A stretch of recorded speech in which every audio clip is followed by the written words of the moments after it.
IGS moral point YouTube channel में आप सभी का स्वागत है। आज हम लोग कंप्यूटर सिस्टम के बारे में जानेंगे। कंप्यूटर क्या है? कंप्यूटर एक इलेक्ट्रॉनिक डिवाइस है जो गणितीय और तार्किक गणनाएं दोनों एक साथ कर सकती है। और कंप्यूटर सिस्टम क्या है और कंप्यूटर कैसे काम करता है, देखिएगा। जिसको आप बोलते हैं CPU जिसका पूरा नाम सेंट्रल प्रोसेसिंग यूनिट होता है। देखिएगा, आप इस बॉक्स को भी बोलते हैं, जो एक बड़ा सा बॉक्स रहता है आपके पूरे कंप्यूटर सिस्टम के सामने रखा हुआ होता है, जो डेस्क होता है, जो डेस्कटॉप कंप्यूटर कहलाता है। देखेंगे उसको भी आप CPU बोलते हैं, लेकिन वो पूर्ण रूप से CPU नहीं है। वो सिर्फ एक क्या होता है, कैबिनेट होता है। और उस कैबिनेट में क्या होता है, मदरबोर्ड लगा होता है। मदरबोर्ड क्या होता है? मदरबोर्ड वो सर्किट होती है जो सभी यंत्रों का तालमेल बैठाए रहती है। फिर इसके बाद CPU किसको कहते हैं? CPU कंप्यूटर का मुख्य भाग होता है, जो हमारे दिए गए निर्देशों का पालन करता है। अब देखेंगे आप CPU में कुछ ऐसे यंत्र, इसका कार्य क्या है? ALU जिसका पूरा नाम अर्थमेटिकल लॉजिक यूनिट, ये क्या करती है? गणितीय और तार्किक क्रियाओं को करती है। फिर इसके बाद आपके सामने देखेंगे CU को क्या बोलते हैं? कंट्रोल यूनिट जो कंप्यूटर के सारे भागों को कंट्रोल करती है और हमारे दिए गए निर्देशों का क्या करती है? पालन करती है। वो कैसे करती है? जैसे हम सबसे पहले इनपुट कराते हैं। इनपुट कैसे कराते हैं? कीबोर्ड के माध्यम से, माउस के माध्यम से, अन्य डिवाइसों के माध्यम से कुछ डाटा को हम क्या करते हैं? टाइप करते और लिखते हैं। और उसी का पालन कौन करता है? CPU करता है, जिसको आप बोलते हैं कंप्यूटर। फिर इसके बाद हमारे द्वारा दिए गए निर्देशों का पालन करता है। सबसे पहले इनपुट क्या हो गया? इनपुट क्या होता है? हमारे द्वारा दिया गया निर्देश इनपुट कहलाता है। और हमारे निर्देशों का जो पालन करता है कौन करता है? कंप्यूटर करता है, जिसको आप प्रोसेसिंग बोला जाता है। उसे प्रोसेसिंग भी आप बोल सकते हैं। फिर इसके बाद प्रोसेसिंग करने के बाद हमारे द्वारा दिए गए निर्देश का पालन करके आउटपुट के रूप में देता है। वो क्या कहलाता है? आउटपुट। फिर इसके बाद आपके सामने क्या होता है कि जब आप कंप्यूटर पर कोई कार्य करते हैं तो डाटा कहाँ जाता है? मेमोरी में जाती है, जिसको आप बोलते हैं मेमोरी यूनिट। हमारे कंप्यूटर सिस्टम में जो भी डाटा होता है मेमोरी यूनिट में जाकर के इकट्ठा होती है। देखिए लिखा गया ना, एक चीज़ और ध्यान दीजिएगा। लिखा है ALU से कंट्रोल यूनिट में, फिर कंट्रोल यूनिट से ALU में क्या करता है? डाटाओं का क्या करता है? आदान प्रदान। ये गणितीय रूप से कार्य करता है और ये क्या करता है? हमारे द्वारा दिए गए निर्देश का पालन करके कंट्रोल करता है कि हमें क्या करना है, कैसे करना है। फिर इसके बाद MU जिसको मेमोरी बोलते हैं। मेमोरी में क्या होता है? कुछ डाटाएँ आती भी और यहाँ से जाती भी है। इसका पूरा नाम क्या होता है? मेमोरी यूनिट, स्मृति इकाई।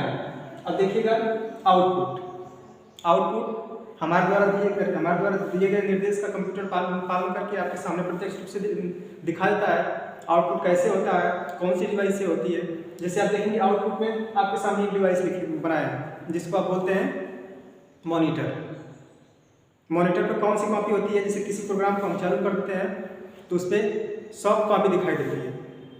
लेकिन एक डिवाइस आपके सामने होती है प्रिंटर देखे होंगे कि जब आप फॉर्म भरते हैं या तो कोई पेज को बाहर निकालना चाहते हैं तो प्रिंटर की सहायता से क्या करता है?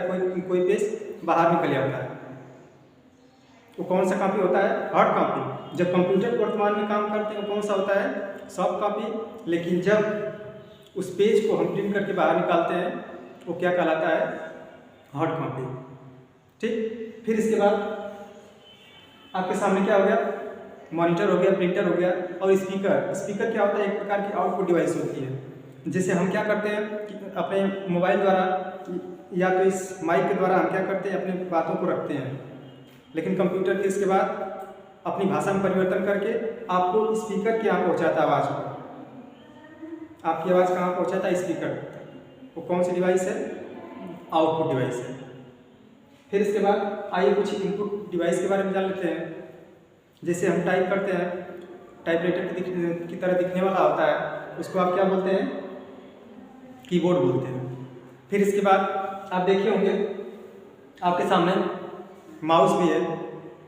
माउस भी एक प्रकार क्या है? इनपुट डिवाइस है, और इसको पॉइंटिंग डिवाइस भी बोला जाता है। पॉइंटिंग डिवाइस का मतलब होता है कि उसी स्थान पर जाकर, जिस स्थान को आप चुनना चाहते हैं उसी स्थान पर जाकर के क्या कर सकता है? पॉइंट कर सकता है या सक्रिय चुन सकता है। इसमें कितने बटन होती है? 3 बटन होती है। कौन कौन सी? लेफ्ट, राइट और स्क्रॉल व्हील बटन। इसमें कीबोर्ड में कितनी बटन होती है? लगभग में 104 से 108 तक होती है। 106 भी होती है। कितना होती है? कम से कम 104 होती है और उससे ऊपर भी हो सकती है। फिर कुछ ऐसे इनपुट डिवाइस देखे होंगे, BS जिसको बोलते हैं बायोमेट्रिक सेंसर। आप पैसा उतारने के लिए जाते हैं आधार कार्ड से, या तो किसी संस्था और कार्यालय में क्या करते हैं आप? पढ़ने के लिए जाते हैं, या तो कोई रोजगार करने के लिए जाते हैं, तो वहाँ ऑफिस में एक लगी रहती है बायोमेट्रिक मशीन लगी रहती है। वहाँ पर भी आप अपने थंब को लगा करके अपनी उपस्थिति दर्शाते हैं। उसको भी क्या बोला जाता है? Input device. फिर इसके बाद आप देखे होंगे कि OMR जिसको आप बोलते हैं ऑप्टिकल मार्क रीडर। इसका प्रयोग कहाँ किया जाता है? एक होता है OMR शीट। जब आप जाते हैं एग्जाम में बैठने के लिए तो बहुविकल्पी प्रश्न होता है, उसको बोलते हैं OMR शीट। लेकिन जांचने वाली मशीन को क्या बोलते हैं? OMR optical mark reader. वो क्या करती है?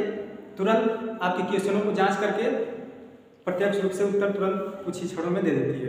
फिर इसके बाद अगला इनपुट डिवाइस BCR जिसको बोलते हैं बारकोड रीडर। क्या बोलते हैं आप? Barcode reader. आप देखे होंगे, आप देख लीजिएगा आपके सामने क्या होता है? बारकोड रीडर इस पेन पर भी है जो विशेष कोड को दर्शाता है। और कभी जाते हैं आप किसी शोरूम में तो एक स्कैनर लिया रहता है, व्यक्ति को क्या करता है? यहाँ से स्कैन कर लेता है। जो इसमें देखेंगे काली लाइनिंग होती है, लेकिन बारकोड असली कौन होता है? जो इसमें व्हाइट लाइनिंग होती है उसी को बोलते हैं बार। ठीक। फिर इसके बाद अगला होता है QR जिसको बोलते हैं क्विक रिस्पांस। QR आप देखे होंगे, QR कहाँ होता है? आप व्हाट्सएप चलाते हैं, या तो नंबर नहीं आपके पास है उस व्यक्ति का, तो आप डायरेक्ट स्कैन करके ले लेते हैं, या तो आप पैसा भेजते समय क्या करते हैं? QR कोड को आप क्या करते हैं? स्कैन करते हैं। कहाँ पर? कुछ दुकानों पर रखा रहता है, जिसको आप स्कैन करते हैं उसको क्या बोलते हैं? Barcode reader. फिर इसके बाद एक होता है इनपुट डिवाइस MICR जिसको बोलते हैं मैग्नेटिक इंक कैरेक्टर रिकॉग्नाइजेशन। ये क्या होता है? बैंकों में चेकों की जांच करने के लिए किसका प्रयोग किया जाता है? MICR। अगला आप देखेंगे ट्रैक बॉल। अगला क्या है? Track ball. ये भी एक प्रकार की क्या है? पॉइंटिंग इनपुट डिवाइस है, जो क्या करती है? पॉइंट करती है, स्थान को पॉइंट करके इसके बाद पता लगा लेती है। इसमें लगाया जाता है रडार। देखे होंगे रडार देखे नहीं होंगे, सुने होंगे। रडार क्या होता है कि एक प्रकार के यंत्र होता है जो क्या करता है कि हमारी सीमाओं पर बॉर्डर लगा रहता है। वो क्या करता है? हमेशा बॉर्डर लगा रहता है और जांच करता है। वहाँ पर ट्रैक बॉल से क्या कहता है? वहाँ वो माउस की तरह दिखने वाला होता है, उसको पकड़ करके आप अपने जहाज़ का या कोई ऐसी पानी की जहाज होती है उस वहाँ के स्थान और स्थिति को जान लेते हैं। या तो रडार होता है, रडार में लगा रहता है। रडार क्या करता है? रडार में लगा रहता है और रडार पता कर लेता है। फिर इसके बाद दूसरे देश की जो भी मिसाइलें या कुछ भी आती है उसको ध्वस्त कर सकते हैं, या आपके देश में कोई भी हमला करने वाला होता है उसमें भी माउस लगा रहता है। ये क्या लगा रहता है? ट्रैक बॉल लगा रहता है जो माउस की तरह दिखता है। अगला जॉयस्टिक।